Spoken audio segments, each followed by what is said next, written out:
আপনাদেরকে প্রথমেই আমি রমজানের শুভেচ্ছা জানাচ্ছি, রমজানুল মোবারক। আমি আশা করি আপনারা নিশ্চয়ই সকলেই কম বেশি সুস্থ আছেন, ভালো আছেন। সম্মানিত সকল উপস্থিতিবৃন্দ, আজকের আমাদের এই মিটিংটি আমার কাছে অত্যন্ত গুরুত্বপূর্ণ।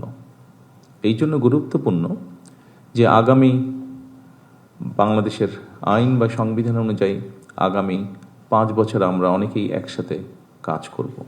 সেজন্য আমি আমার যে সকল সহকর্মীদের সাথে, সেটি যেই পর্যায়েই হোক না কেন, আমার যে সকল সহকর্মীদের সাথে কাজ করব, নিশ্চয়ই আপনার এবং আমার উভয়ের প্রয়োজন অন্তত একটি সৌজন্যমূলক আমাদের মধ্যে যদি একটি সম্পর্ক থাকে, একটি আনুষ্ঠানিকতা থাকে, সেটি আমাদের উভয়ের জন্য আগামী দিনে কাজ করতে সুবিধা হবে। উপস্থিতিবৃন্দ, আমরা আজকে যারা এখানে উপস্থিত হয়েছি, আমরা আমাদের বিভিন্ন অবস্থান থেকে এখানে উপস্থিত হয়েছি। প্রথমেই আমি মনে করি আল্লাহর দরবারে আমাদের শুকরিয়া আদায় করা উচিত যে আমাদের প্রত্যেককে, আপনারা যে পর্যায় থেকেই এখানে উপস্থিত হয়েছেন, যেই র্যাঙ্কেই আপনারা কাজ করছেন না কেন, প্রত্যেকেই কিন্তু আপনারা একটি অত্যন্ত গুরুত্বপূর্ণ জায়গায় কাজ করছেন। এমন একটি আপনারা জায়গায় কাজ করছেন যেখানে সমগ্র জাতির, সমগ্র দেশের একটি দায়িত্বভার বিভিন্নভাবে আপনার উপরে কিন্তু অর্পিত আছে। উপস্থিতিবৃন্দ, আমরা যে দেশটিতে বাস করছি, এই দেশটির সম্পর্কে কম বেশি আমাদের একটি ধারণা আছে। আমরা এই দেশেই জন্মেছি, এই দেশেই আমরা বড় হয়েছি। এই দেশের কোথায় কি আছে, মানুষ কিভাবে থাকছে, মানুষ কতটুকু ভালো আছে, কতটুকু খারাপ আছে, তাদের শিক্ষা ব্যবস্থা কি, তাদের স্বাস্থ্য ব্যবস্থা কি, তাদের জীবনযাত্রা কেমন, এই সব কিছুই কিন্তু কম বেশি এখানে উপস্থিত প্রত্যেকটি মানুষেরই ধারণা আছে। এবং সেই জন্যই আমি বলেছি আল্লাহর কাছে আমাদের শুকরিয়া আদায় করা উচিত যে আল্লাহ আমাদেরকে সুযোগ দিয়েছেন এমন একটি জায়গায় কাজ করার, যেখানে আমরা কাজ করলে, আমরা যদি আমাদের উপর অর্পিত দায়িত্ব সঠিকভাবে আমরা পালন করতে পারি, নিশ্চয়ই আমরা এই যে প্রায় 20 কোটি মানুষ দেশে, যে 55,126 বর্গ মাইল, যে দেশটি নিয়ে আমরা গৌরব বোধ করি, যে দেশটিকে আমরা আপন মনে করি, যে দেশটিকে আমরা আমাদের প্রথম এবং শেষ ঠিকানা মনে করি, এই দেশ এবং এই দেশের যারা নাগরিক, তাদের আমরা ভাগ্যের পরিবর্তন করতে সক্ষম। আমরা উপস্থিতিবৃন্দ, আমি আপনাদের সামনে আজকে অবশ্যই একটি দায়িত্ব নিয়ে আপনাদের সামনে আমি বসে আছি, বা আপনাদের সাথে কাজ করছি, বা আপনাদের সামনে উপস্থিত হয়েছি। কিন্তু তার আগে একটি পরিচয় আছে, আমি একজন রাজনৈতিক কর্মী এবং একটি রাজনৈতিক দলের আমি প্রতিনিধিত্ব করি। কিছুদিন আগে দেশে একটি নির্বাচন অনুষ্ঠিত হয়েছে। এই নির্বাচনে আমরা দেখেছি বাংলাদেশের মানুষ নির্দ্বিধায়, মুক্তভাবে, স্বাধীনভাবে, ভয় ভীতিহীনভাবে তাদের ভোট প্রদান করেছে। বিশ্বের যে কোনো গণতান্ত্রিক রাষ্ট্রে যখন রাজনৈতিক দলগুলো নির্বাচনে অংশগ্রহণ করে, তাদের কিছু বক্তব্য থাকে, তাদের কিছু কর্মপরিকল্পনা থাকে। যেই কর্মপরিকল্পনাকে আমরা ম্যানিফেস্টো বলি, এবং সেই ম্যানিফেস্টো তারা উপস্থাপন করে জাতির সামনে। এবং যখন একটি গণতান্ত্রিক ব্যবস্থার মাধ্যমে একটি রাজনৈতিক দল নির্বাচিত হয়, খুব স্বাভাবিকভাবেই আমাদেরকে ধরে নিতে হয় যে ম্যানিফেস্টো তারা জাতির সামনে উপস্থাপন করেছিল, সেই ম্যানিফেস্টোর পক্ষে বাংলাদেশের মানুষ রায় প্রদান করেছে, এবং সেজন্য সেই দলটি নির্বাচনে জয়লাভ করেছে। বাংলাদেশের ক্ষেত্রে গত 12 তারিখে যে নির্বাচন অনুষ্ঠিত হয়েছে, সেই নির্বাচনে আমার দল এবং একই সাথে অন্যান্য রাজনৈতিক দল যারা জাতীয় নির্বাচনে অংশগ্রহণ করেছিলেন, প্রত্যেকেই তারা তাদের অবস্থান থেকে তাদের দর্শন বা ম্যানিফেস্টো উপস্থাপন করেছেন, তাদের পরিকল্পনা উপস্থাপন করেছেন। ভোটের রেজাল্ট কি হয়েছে আপনারা দেখেছেন। বাংলাদেশের মানুষ, সেই হিসাবে আমরা ধরে নিতে পারি বাংলাদেশের মানুষ, ভোটের হিসাব যদি আমরা করি, বাংলাদেশের মানুষ বাংলাদেশ জাতীয়তাবাদী দলের ম্যানিফেস্টোকে সমর্থন দিয়েছে বা সেটির পক্ষে রায় দিয়েছে।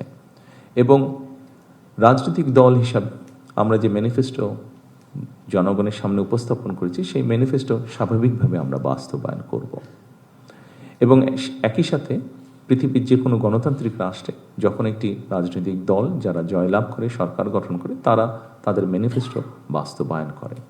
তবে এই ম্যানিফেস্টোকে যদি আমাদের বাস্তবায়ন করতে হয়, খুব স্বাভাবিকভাবে আপনারা যারা প্রজাতন্ত্রের যারা কর্মকর্তা এবং কর্মচারীবৃন্দ, অবশ্যই আপনাদের সহযোগিতা প্রয়োজন। উপস্থিতিবৃন্দ, আমরা যে ম্যানিফেস্টো দিয়েছি, অবশ্যই আমার ধারণা আপনারা কম বেশি সকলেই সেই ম্যানিফেস্টো দেখেছেন। সেই ম্যানিফেস্টোতে অনেক বিষয়ের মধ্যে আমরা উল্লেখ করেছি কি আমরা করতে চাই বাংলাদেশের মানুষের স্বাস্থ্য ব্যবস্থা নিয়ে। সেই ম্যানিফেস্টোর মধ্যে আমরা উল্লেখ করেছি এই দেশের সন্তানদের শিক্ষা ব্যবস্থাকে আমরা কিভাবে গড়ে তুলতে চাই। সেই ম্যানিফেস্টোর মধ্যে আমরা উল্লেখ করছি এই দেশের সন্তান সহ এই দেশের মানুষের তরুণ সমাজের ক্রীড়া ব্যবস্থা আমরা কিভাবে গড়ে তুলতে চাই। আমরা উল্লেখ করেছি আমাদের ম্যানিফেস্টোতে আমরা নারীকে এম্পাওয়ার্ড করার জন্য তাদেরকে আমরা কিভাবে সহযোগিতা করতে চাই, সেটি শিক্ষার ক্ষেত্রে হোক, সেটি অর্থনৈতিকভাবে নারীদেরকে স্বাবলম্বী করে গড়ে তোলার ক্ষেত্রে হোক। উপস্থিতিবৃন্দ, আমরা খুব পরিষ্কারভাবে সুন্দরভাবে উল্লেখ করেছি ভাগ করে, আমরা ডিপার্টমেন্ট ভাগ করে আমরা উল্লেখ করেছি যে আমরা কিভাবে এই দেশের মানুষের কর্মসংস্থানের ব্যবস্থা করতে চাই, সেটি দেশীয় বিনিয়োগের মাধ্যমে হোক, সেটি বিদেশি বিনিয়োগের মাধ্যমে, সেটি বন্ধ কলকারখানাগুলো চালু করার মাধ্যমে হোক। অর্থাৎ মানুষ যাতে বেকার না থাকে, যত কম সংখ্যক মানুষ বেকার থাকবে দেশের জন্য ততটা ভালো হবে, মানুষ ততটা স্বাচ্ছন্দ্যে থাকবে। অর্থাৎ আমরা চেয়েছি এই দেশের মানুষ কাজ করতে জানে, কাজে তাদেরকে কাজের পরিবেশ তৈরি করে দেওয়া। উপস্থিতিবৃন্দ, আমরা আমাদের ম্যানিফেস্টোতে উল্লেখ করেছি একটি খুব গুরুত্বপূর্ণ বিষয়, সেটি হচ্ছে এক, মানুষকে অবশ্যই সেফ ফিল করতে হবে, সেটি রাস্তাঘাটে হোক, সেটি তার অফিস আদালতে হোক, সেটি পথ চলায় হোক, সেটি তার ব্যবসা বাণিজ্য হোক, এমনকি সেটি পরিবার নিয়ে যখন সে ঘরে থাকবে সেখানেই হোক। কাজটি অনেক কঠিন, কিন্তু আমি মনে করি আপনারা সহ প্রজাতন্ত্রের সমগ্র বাংলাদেশের প্রজাতন্ত্রের যত কর্মকর্তা কর্মচারী আছেন, আমরা যদি সকলে মিলে একসাথে কাজ করি, নিশ্চয়ই আমরা সেরকম একটি পরিস্থিতি গড়ে তুলতে সক্ষম হব। উপস্থিতিবৃন্দ, আরেকটি বিষয় আছে, যেই বিষয়টিকে আমরা অ্যাড্রেস করতে চাই। যেভাবেই হোক এই বিষয়টি আমাদের সকল ব্যবস্থাকে, সমাজের সকল ব্যবস্থা, রাষ্ট্রের সকল ব্যবস্থাকে অনেক পিছিয়ে দিয়েছে, অনেক ক্ষেত্রে ধ্বংসের দ্বার প্রান্তে নিয়ে গিয়েছে। সেটি হচ্ছে দুর্নীতি। একটি বিষয় আছে যেই বিষয়টিকে আমাদেরকে অবশ্যই অ্যাড্রেস করতে হবে। কিন্তু এই বিষয়টিকে একটি রাজনৈতিক দল হিসাবে, সরকার হিসাবে যদি আমরা অ্যাড্রেস করতে চাই, অবশ্যই আপনাদের মতন মানুষ যারা আছেন তাদের সহযোগিতা, তাদের 100% সহযোগিতা ছাড়া আমাদের পক্ষে সেটি সম্ভব হবে না। এবং আমি আমার রাজনৈতিক সরকারের পক্ষ থেকে আমি দৃঢ়ভাবে বিশ্বাস করতে চাই এখানে উপস্থিত যে সকল প্রজাতন্ত্রের কর্মকর্তা কর্মচারীবৃন্দ আছেন, আপনাদের পূর্ণ সহযোগিতা আমরা ইনশাল্লাহ পাবো, এটি আমরা দৃঢ়ভাবে বিশ্বাস করি। উপস্থিতিবৃন্দ, আপনারা এখানে সকলেই অভিজ্ঞ কর্মকর্তা এবং কর্মচারীবৃন্দ। স্বাভাবিকভাবেই একটি বিষয় আমাদের কাছে খুবই গুরুত্বপূর্ণ, সেটি হচ্ছে অবশ্যই সরকারের মূল দুটো বিষয় থাকে। একটি হচ্ছে দেশের এবং রাষ্ট্রের স্বার্থে অবশ্যই অনেকগুলো কাজ আছে যেটি দেশকে, দেশের রাষ্ট্রের স্বার্থে আমাদেরকে যেটি ফলো করতে হয়, সেটি হচ্ছে বিভিন্ন রাষ্ট্রীয় ব্যাপারে কিছু গোপনীয়তা থাকে।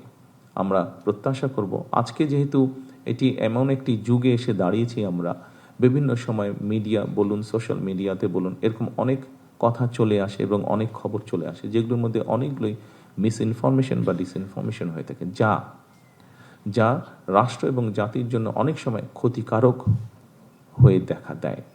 ইনিশিয়ালি মনে হতে পারে যে এটি বোধহয় খুব পপুলার একটি কথা, কিন্তু ইন দ্য লং রানে এই বিষয়টি ক্ষতিকারক হয়ে দাঁড়ায় দেশের জন্য, দেশের মানুষের জন্য তথা রাষ্ট্রের জন্য। আপনাদের সকল কাছে আমার অনুরোধ থাকবে যে অবশ্যই আপনার স্ব অবস্থান থেকে যেখানে গোপনীয়তার বিষয় থাকবে সেখানে দয়া করে আপনারা রাষ্ট্রের স্বার্থে, জনগণের স্বার্থে গোপনীয়তা রক্ষা করবেন, যাতে করে দেশ, রাষ্ট্র কোনো বিব্রতকর অথবা এমন কোনো অবস্থায় না পড়ে যেখানে রাষ্ট্র ক্ষতিগ্রস্ত হতে পারে, দেশের মানুষ ক্ষতিগ্রস্ত হতে পারে। আরেকটি অত্যন্ত গুরুত্বপূর্ণ বিষয় উপস্থিতিবৃন্দ, সেটি হচ্ছে এখানে আজকে যারা আপনারা ঘরে উপস্থিত আছেন, আপনারা এখানে বেসামরিক, সামরিক সব ধরনের মানুষ আপনার উপস্থিতি আছেন।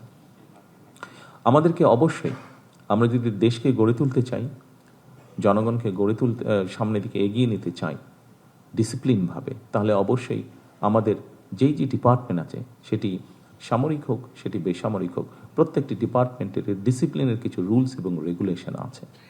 আমার প্রত্যাশা থাকবে আপনাদের কাছে সেই রুলস এবং রেগুলেশনগুলো ডিসিপ্লিনের ক্ষেত্রে আমরা কঠোরভাবে মেনে চলার চেষ্টা করব।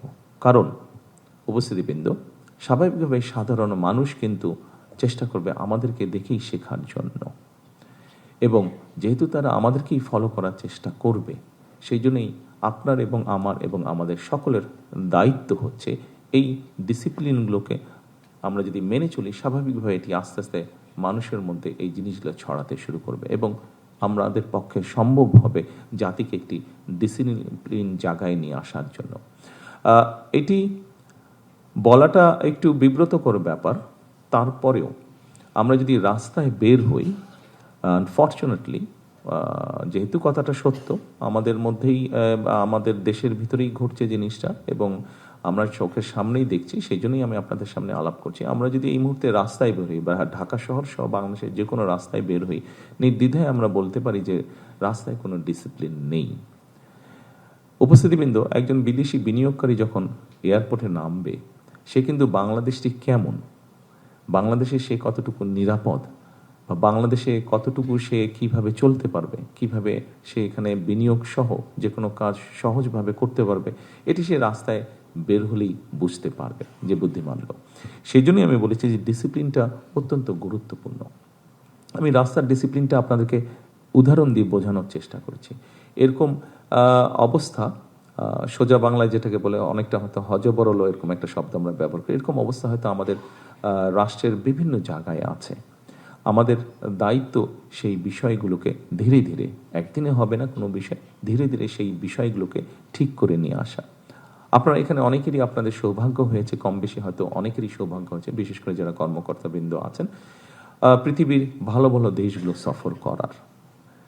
যে সকল ভালো ভালো দেশে আপনারা সফর করেছেন, আপনাদের কাজের জন্যই আপনারা সফর করেছেন হয়তো অধিকাংশ ক্ষেত্রে।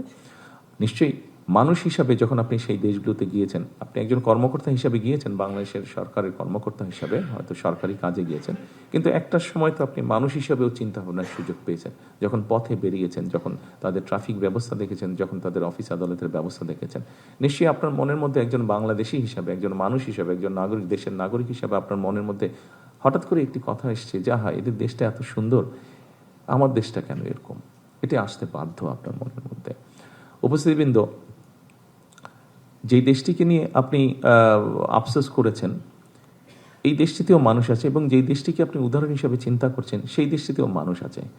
সেই দেশটির মানুষই সেই দেশটিকে গড়ে তুলেছে সুন্দরভাবে। তারা যদি পারে, তাহলে আমরা কেন পারবো না? হয়তো সময় লাগতে পারে, কিন্তু আমি দৃঢ়ভাবে বিশ্বাস করি আমরা সকলে মিলে যদি আমরা চেষ্টা করি, আপনাদের মতন মানুষগুলো যদি সহযোগিতা করে একটি রাজনৈতিক দলকে, একটি রাজনৈতিক সরকারকে, আমি দৃঢ়ভাবে বিশ্বাসী আমরা অনেকটুকু ডিফারেন্স তৈরি করতে সক্ষম হব ইনশাআল্লাহ। সম্মানিত উপস্থিতিবৃন্দ, বাংলাদেশের মানুষ অনেক প্রত্যাশা নিয়ে বর্তমান সরকারের দিকে তাকিয়ে আছে। বাংলাদেশের মানুষ বর্তমান সরকারের কাছে অনেক প্রত্যাশা, আশা, আকাঙ্ক্ষা তারা রাখছে। এটি আপনারা দেশের নাগরিক হিসাবে, আপনারা এই সমাজের অংশ হিসাবে, এটি স্বাভাবিকভাবে আপনাদেরও ধারণা আছে। কিন্তু যে সরকারের কাছে প্রত্যাশা রাখছে বাংলাদেশের মানুষ, আপনারাও কিন্তু সেই সরকারেরই একটি অংশ, এবং সরকার ভালো চলবে তখনই যখন আপনারা সরকারকে সহযোগিতা করবেন। সরকার যদি ভালো করতে না পারে, স্বাভাবিকভাবে সেটির অংশীদার আমি, আপনি, আমরা সকলেই সেটির অংশীদার হব। এবং রাষ্ট্র যদি ভালো না চলে, সরকার যদি ভালো না চলে, কেউ কেউ হয়তো আমরা ভাবতে পারি যে আমি তো একটা বেটার পজিশনে আছি, আমি তো সেভাবে ক্ষতিগ্রস্ত হব না। ঠিক আছে, আমি হলাম না, কিন্তু আমার পরিবারের বা আমার আত্মীয় স্বজন কেউ না কেউ তো ক্ষতিগ্রস্ত নিশ্চয়ই হচ্ছে, কেউ না কেউ তো কষ্ট নিশ্চয়ই পাচ্ছে। সেই জন্যই আমি প্রথমেই বলেছিলাম উপস্থিতিবৃন্দ, যে আমাদের প্রত্যেকের আল্লাহর কাছে শুকরিয়া আদায় করা উচিত যে আল্লাহ আমাদেরকে একটা সুযোগ দিয়েছেন। আমাদেরকে আল্লাহ সেই পরিস্থিতি বা সুযোগ দিয়েছেন যেখানে আমরা যদি স্ব অবস্থান থেকে সচেতন হই, অবস্থান থেকে যদি আমরা কাজ করি, অবশ্যই আমরা একটা অবদান রাখতে পারবো এই দেশ গঠনের, এই সমাজ গঠনের, এই রাষ্ট্র গঠনের। আজকের এই মত বিনিময় অনুষ্ঠানে আমি আপনাদের সকলের কাছে, আপনাদের একজন সহকর্মী হিসাবে আপনাদের সকলের কাছে সেই প্রত্যাশাই করব যে আসুন আমরা সকলে সেই রাষ্ট্রটিকে গড়ে তোলার চেষ্টা করি, দেশের মধ্যে সেই পরিস্থিতিটা তৈরি করার আমরা চেষ্টা করি সকলে মিলে, যেই পরিস্থিতিতে মানুষ স্বস্তি বোধ করবে। আমরা সেই রাষ্ট্রটিকে গড়ে তোলার চেষ্টা করি যেই রাষ্ট্রটিকে ঘিরে বাংলাদেশের মানুষ আশার আলো দেখতে পাবে, যেখানে এগিয়ে যাওয়ার স্পৃহা, সাহস, উদ্দীপনা মানুষ পাবে। সকল উপস্থিতি, সকল সহকর্মীবৃন্দ, আমার মনে হয় আমি যতটুকু বলতে চেয়েছি আপনাদের কাছে, আমি যতটুকু বোঝাতে চেয়েছি আপনাদের কাছে, আমি যতটুকু সহযোগিতা চেয়েছি আপনাদের কাছে, আগামী যে দিনগুলো আমাদের সামনে আসবে, আমি দৃঢ়ভাবে আশাবাদী আপনাদের সকল রকম ইনশাল্লাহ সহযোগিতা আমি আপনাদের কাছে পাবো। আমার সরকার আপনাদের সকলের কাছে সহযোগিতা পাবে। আসুন আমরা সকলে যে যাবর অবস্থান থেকে আমরা কাজ করি, আমাদের এই দেশটিকে একটু হলেও যাতে আমরা পরিবর্তন করতে পারি ভালোর দিকে। সকল উপস্থিতিবৃন্দ, আপনাদের আবারও সকলকে আমি আন্তরিক ধন্যবাদ এবং শুভেচ্ছা জানাচ্ছি আজকের এই মত বিনিময় সভায় উপস্থিত হওয়ার জন্য। সকলে ইনশাল্লাহ সুস্থ থাকবেন, সকলে ইনশাল্লাহ ভালো থাকবেন। আসসালামু আলাইকুম।